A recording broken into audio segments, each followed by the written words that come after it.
Hey DePaul students, the latest free application for Federal Student Aid, or Fafsa, is now available.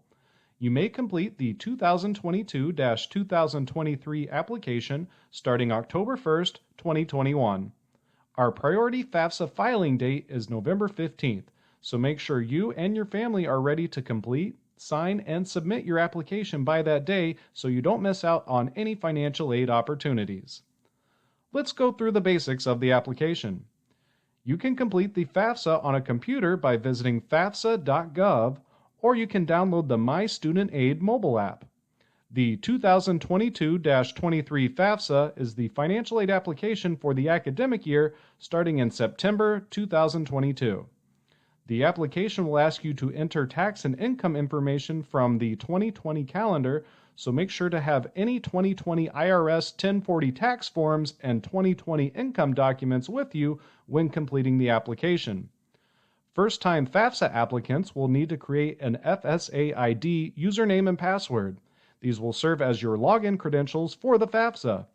If you're renewing a Fafsa, you will log in using your previously created FSA ID username and password. This username and password is also how you will electronically sign your application. Enter our federal student code in the school selection part of the Fafsa so we can receive your application. Our school code is 001671. Now, when you're ready to complete the Fafsa, here are 5 tips our DePaul Central counselors would like you to keep in mind. Tip number 1 is to double-check the Social Security number and legal name you enter is correct. That means no nicknames and no shortened names. When creating your FSA ID, use the name and number listed on your Social Security card.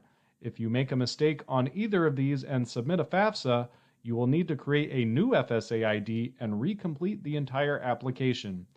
If you are required to include parental information on the Fafsa, and one or both parents does not have a Social Security number, you should enter all zeros for that person's Social Security number. You are still able to electronically complete and submit a Fafsa, but your parent will need to print and mail a Fafsa signature page. Tip number 2 is to take advantage of the help icons next to each Fafsa question. The icons will provide additional information or examples of how you should answer the question. Tip number 3 is to pay close attention to the Dependency Status section of the Fafsa. These questions are broken up into separate sections and there is skip logic involved, so depending on how you answer, you may not encounter all questions. At the end of this section, you are presented with your dependency status, which determines if you need to include parental information. Remember, you need to be 24 years old to be considered an independent student on the Fafsa. Tip number 4 is to use the IRS data retrieval tool to import your 2020 tax information directly into your application if you and your parent are eligible to use this tool. It'll save you from manually entering individual dollar amounts. If your current tax and income situation is different from the 2020 information you've entered on the Fafsa, it's important that you do not make any changes to that data. Contact DePaul Central and we can walk you through our appeal opportunities. And lastly, tip number 5, submit your Fafsa with valid signatures. Missing Fafsa signatures is one of the biggest reasons we reach out to DePaul Fafsa applicants. Make sure you and your parent, if required, have signed your Fafsa. Your application isn't official without it, and we cannot offer aid without those signatures.